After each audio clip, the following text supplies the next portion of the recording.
नमस्कार, अस्सलाम वालेकुम। तेज खबर में आपका स्वागत है। मैं आसमान चौधरी। आज तेज खबर में हम एक अहम मुद्दों पर बात करेंगे। मेरे साथ एक मानवीय हस्ती सोशल वर्कर हैं, अब्दुल खादर शाहिद जी, जो मैसूर में बहुत दिनों से सोशल वर्क का काम कर रहे हैं। कई सालों से वो सोशल कार्यों में व्यस्त हैं और जनता की भलाई के लिए वो काफ़ी काम करते हैं। तो हम जानेंगे कि मैसूर की जनता के लिए, कर्नाटक की जनता के लिए आज सरकार क्या कर रही है। मेरे कुछ इनसे सवाल रहेंगे। तो पहले मैं स्वागत करता हूं आपका तेज खबर में जी। तो शाहिद जी, मेरा आपसे सवाल यह है कि राज्य सरकार और केंद्र सरकार अभी तक मैसूर के लिए क्या कर रही है। तो मैं ये पूछना चाहता हूं कि वक्फ बोर्ड के लिए अभी तक राज्य सरकार ने कितना पैसा पास किया है। अभी हमारे यहाँ के कर्नाटक में मैसूर में जी एनआर क्षेत्र से अलाज तनवीर सेठ साहब जी ने जी यहाँ के एमएलए हैं और हाल ही में अभी एजुकेशन मिनिस्टर और मिनिस्टर हुई। जी अभी यहाँ हमारे पूरे कर्नाटक में 57 जी क्रोर्स जी 7 लाख ओके 4 लाख 57 करोड़ 4 लाख रुपीस वो सैंक्शन करे हुए हैं वक्फ बोर्ड से।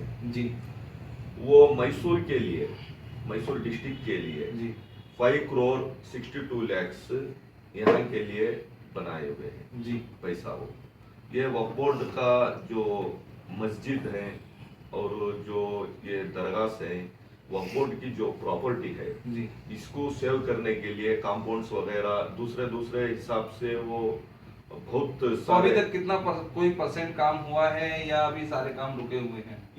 इससे पहले जो काम था वो वक्फ बोर्ड में सिर्फ मेंबर थे तनवीर सेठ जी ने। अभी वक्फ बोर्ड मिनिस्टर है, इसलिए कर्नाटका हिस्ट्री में फर्स्ट टाइम 57 करोड़ फंड लाए हुए हैं। ओके 57 करोड़ जी। फंड पहला टाइम लाए हुए हैं जी ये पैसे से हमारे वक्फ बोर्ड की जितने एंक्रोचमेंट हो चुके हैं प्रॉपर्टीज, जी वो फिर उसको कंपाउंड वगैरह डालने के लिए जी। बहुत सोच समझ के काम कर रहे हैं। जी। तो अभी तक हुए हुए कितने काम मतलब हुए हैं अभी तक राज्य सरकार के तरफ से। मैसूर में एनआर क्षेत्र के लिए तनवीर सेठ साहब ने जो roads, water, UGD lines, parks, इसके सभी के लिए 110 करोड़ रुपया फंड लाए हुए हैं। उसका काम चल रहा है जी थोड़ा बहुत हो चुका है, थोड़ा बहुत बाकी है, इतना काम चल रहा है। फिर वो नेक्स्ट बजट में फिर फंड लाने वाले हैं।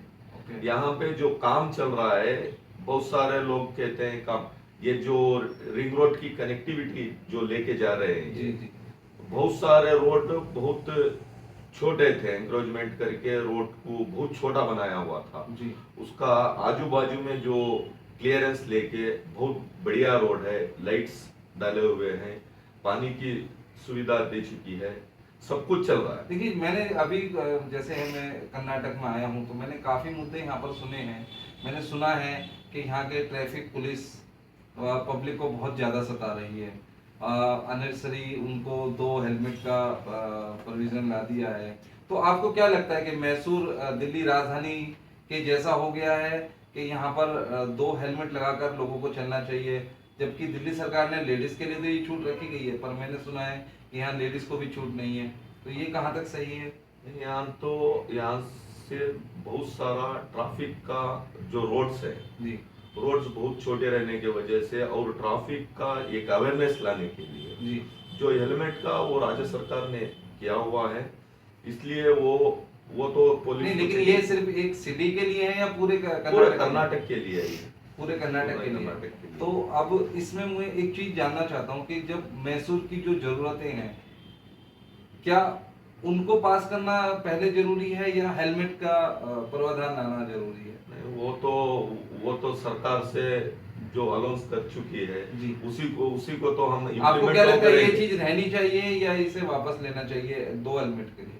नहीं, फ्रंट वो सीट ये- वाले को रहना चाहिए। नहीं, वो तो दोनों अब गिरे हुए तो दोनों गिरेंगे जी। एक तरह से वो ठीक है। लेकिन वो थोपना एक अलग चीज हो जाता है ना। हाँ, आपको लगता नहीं ये थोपा जा रहा है आम जनता थोपा को? जा रहा है बोले तो बहुत सारे बड़े सिटियों में तो है, बड़े सिटी में है वो वहाँ इसलिए मान्यता रहती है क्योंकि पब्लिक ज्यादा होती है। अब यहाँ पे ट्रैफिक हो चुकी है, ट्रैफिक हो चुकी है। जितना पहले जिस जगह पे सिग्नल नहीं थे जी। वहां पे सिग्नल आ चुका है, जी। और जो जितने एक्सीडेंट ज्यादा होते थे अभी थोड़ा बहुत कम हो चुके। हम अपनी बातचीत को जारी रखते हुए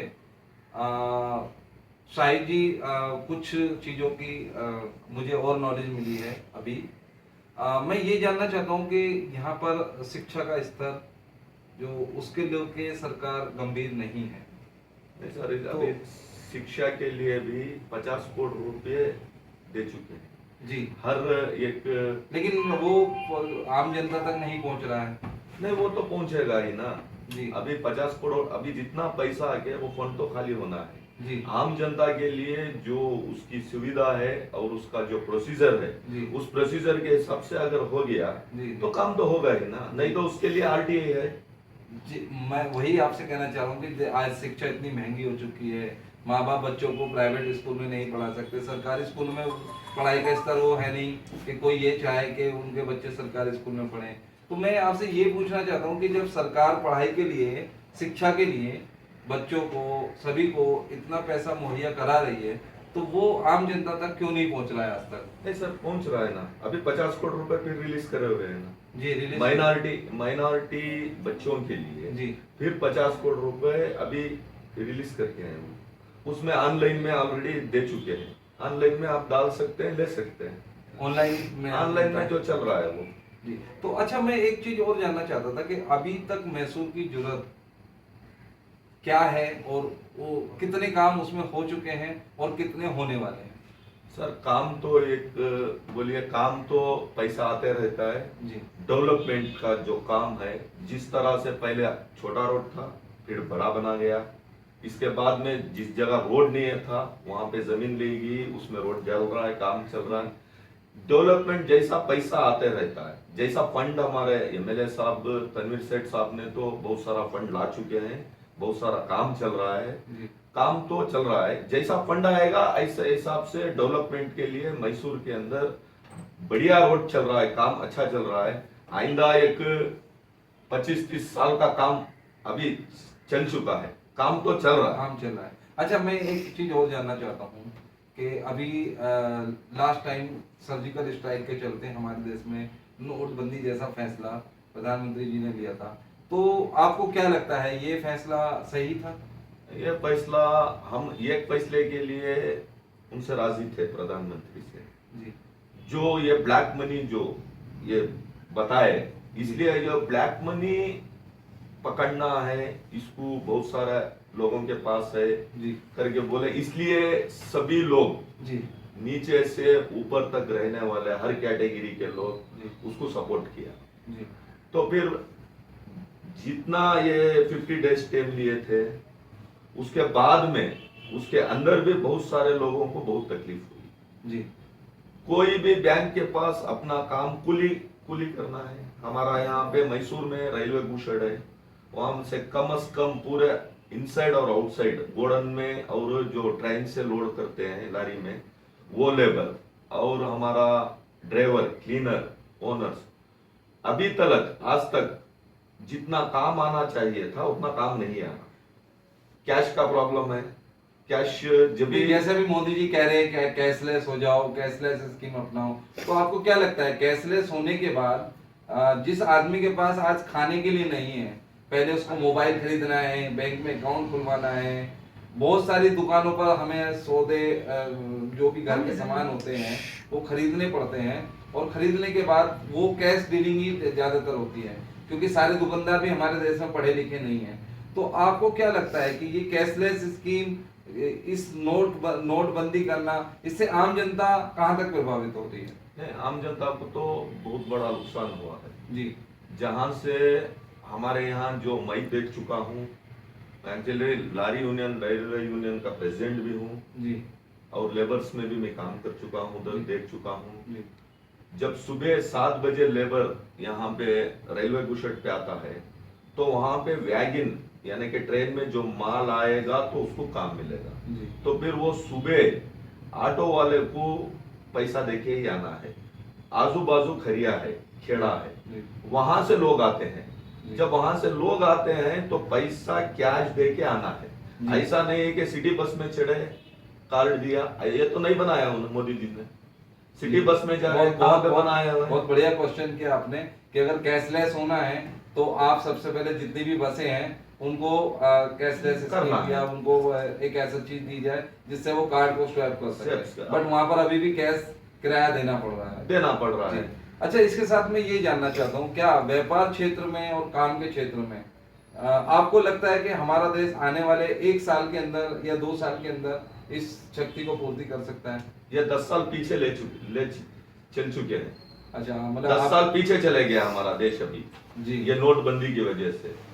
नोटबंदी की वजह से फायदा क्या हुआ?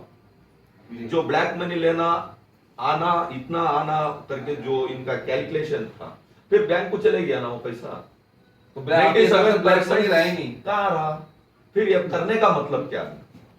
मतलब जो पैसा जमा होना चाहिए था वो सारा जमा हो चुका जमा है। हो चुका। तो ब्लैक मनी उसमें कहीं रही नहीं, क्योंकि- इसके बाद में कैशलेस को आ गया मोदी जी ने। जी। तो फिर वो बात कैशलेस के साथ चल रहे हैं जी। अभी। तो कैशलेस रहने से और कैश से मुनाफा क्या है? आम लोगों को क्या प्रॉब्लम हो रहा है वो नहीं समझ रहे।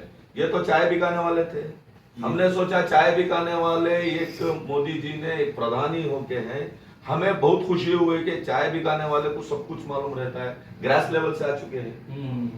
ग्रास लेवल के आने से ग्रास लेवल के आदमी को बहुत खुशी हुई थी। चाहे ये पार्टी रहो चाहे वो पार्टी रहो, ये बात कुछ नहीं है इसमें। जो आदमी मेहनत करके ग्रास लेवल से आता है वो ग्रास लेवल को समझता है बोल के ये ध्यान में था। ये तो समझे ही नहीं।